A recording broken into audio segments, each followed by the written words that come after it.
Yo, what it do, family? High value basketball. We are back once again with the best basketball commentary on this side of the planet, you dig?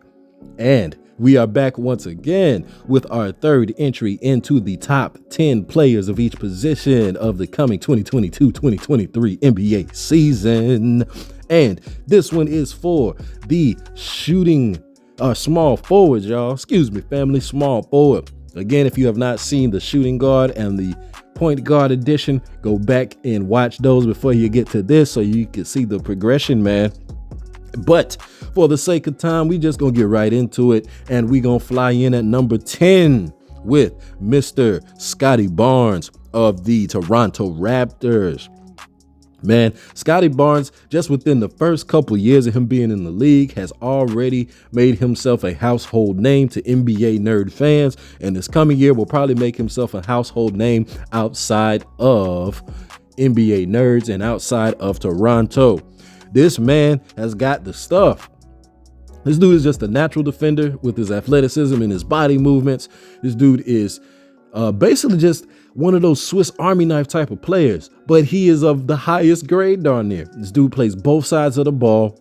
He's a really wonderful scorer in the flow of an offense. He is an an offensive system type of guy where it seems like you can plug him in or whatever you're already doing and he's going to figure it out.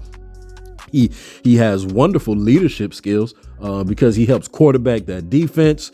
And man, he can jump too. He can throw the ball in the hoop a little bit, man. This dude is one of the best all-around players, especially for his age in this league. He's just got to simply start making it more known, more regular, more consistent. And I'm pretty sure he will continue to do so this coming season and move himself up this list.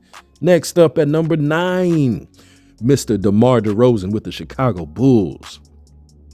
DeMar DeRozan, he has had his ups and downs for we know his time at Toronto. He is one of the Toronto legends. However, he can never get it done, and he always showed himself to be a little bit or a lot of bit of a playoff flop. So we got him at number 9, largely due to the fact that that same reputation is still intact. Not his fault though, man, because last season he did have a wonderful season. He put up some historic numbers. He had a mini run that was historic. He was hitting crazy buzzer beaters. And then, of course, the playoffs came and he flopped out a little bit. But I'm not going to put it on a full on he flopped out a little bit. I'm going to put it on they played a better team. Like, come on.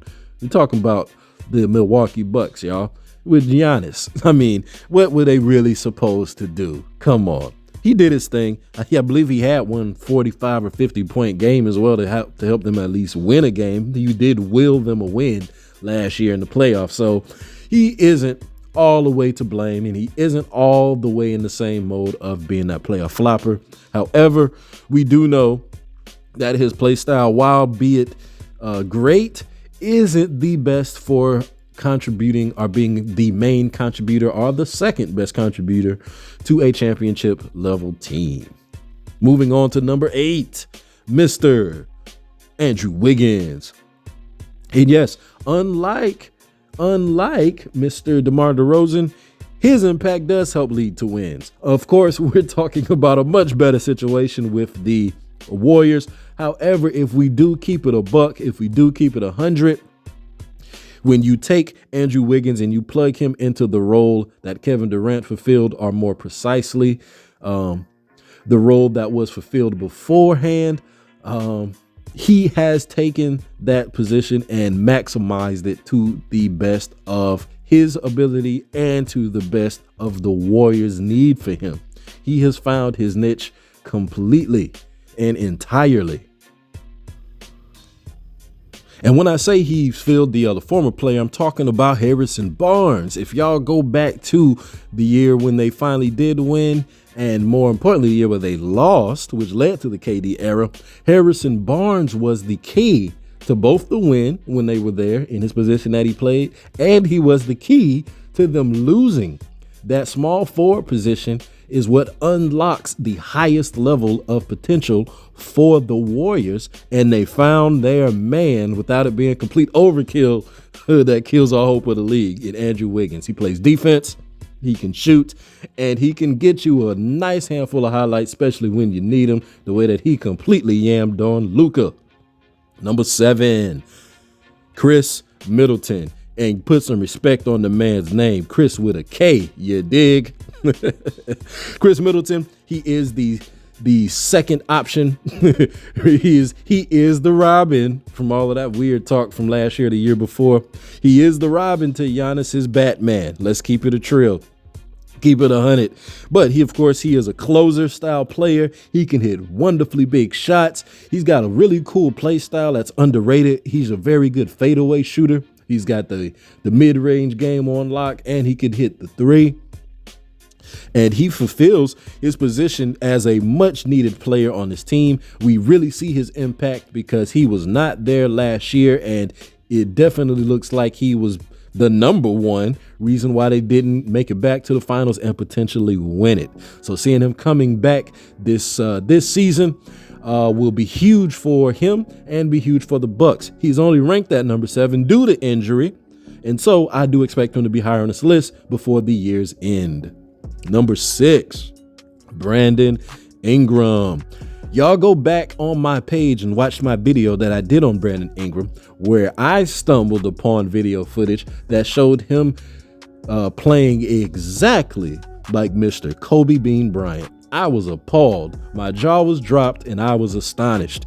Watching these clips, or those clips, shall I say, it really blew my mind that this dude has patterned his game after Kobe and, of course, after MJ.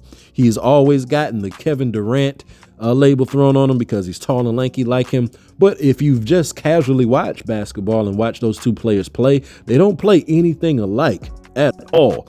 And as I watched the tape, I realized the main reason why they don't play alike is because Ingram is patterning his game behind the two best wing players without question in the NBA.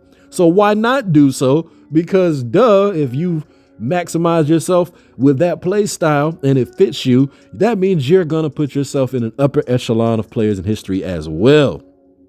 Of course, those are big claims, but as we have seen, he can show up. The way that he has helped keep this team afloat minus Zion, and the way that this team came together with him leading the way with CJ and then bursting into the scene on the playoffs and giving the Suns a run.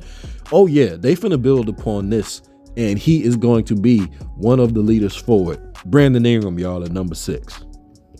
Number 5, Mr. Kawhi Leonard. Similar player who probably should be higher on this list, but due to injury, like the Chris Middleton situation, he is ranked at number 5. He's arguably the best, arguably number 2, without question the third best when he is fully on the court. But we know this dude got some crazy quad, leg, knee situations, man. But we know that he's done everything he can to try to alleviate that. We all saw the Kawhi situation. If y'all don't know about it, I also got a video on my page about that too. Man, he did a body transformation of the ages, and he does look like he is ready and prepared to stay healthy this coming season and put forth a titles run. So hopefully he stays healthy. If he does, he will be thrust up higher on this list to at least number 3. Number 4, Jayson Tatum. Now, Boston fans, they probably want to put this man higher, but I can't do it, y'all. I simply can't do it. Jayson Tatum, of course, is a great, wonderful player. However, we did see him reach a little bit of his limits in the playoff run last year. We saw him start to flame out against Miami. The moment started to get a little bit too big for him, and then the moment completely got too big for his britches when they were playing the Warriors, and he had to have Jaylen Brown take over for him, essentially. So due to seeing him get rattled and show that he is not all the way cool as a cucumber in the hottest of moments, he gets the number 4 nod. It just means he's got more room to grow. Doesn't mean he's that faulty. We're going to see what he can do this coming year with a little bit more maturity and a little bit of a more offensively potent squad. So we're going to see if he has a little bit more confidence that he needs. And if he does have so, he can potentially move up on the list as well. Number 3, Mr. Jimmy Butler, Mr. Miami Dreadlocks himself, Mr. I want to mess with the internet, looking like a crazy person, looking like a fake to-rent roster myself. No hate on Jimmy, man. Just talking a little trash, man. Having fun with it. But Jimmy Butler here, for whatever reason, however he keeps doing it, the man keeps finding himself right there with the best players. And it's so interesting because his play style, watching him on the court, you really don't see anything special coming from him. But then you see the box score and you realize the dude has scored 27 points with 8 assists and 6 rebounds. And you're like, what? How did he? I barely even saw the man on the court. So shout out to the Jimmy Butler effect. He is a wonderful leader. He's doing his thing down there in Miami, and continue just to see the surprises coming from him because they're always going to be there. Number 2, Mr. LeBron James. So LeBron is at number 2 because it's just one of these weird situations that it's kind of turned into with the man. He was on a great team, a championship team. He goes to lay GM and blows up a championship roster. Then he goes and blows it up again and brings in Russell Westbrook. So it's sunk the team because the team has no continuity and they're not going to win.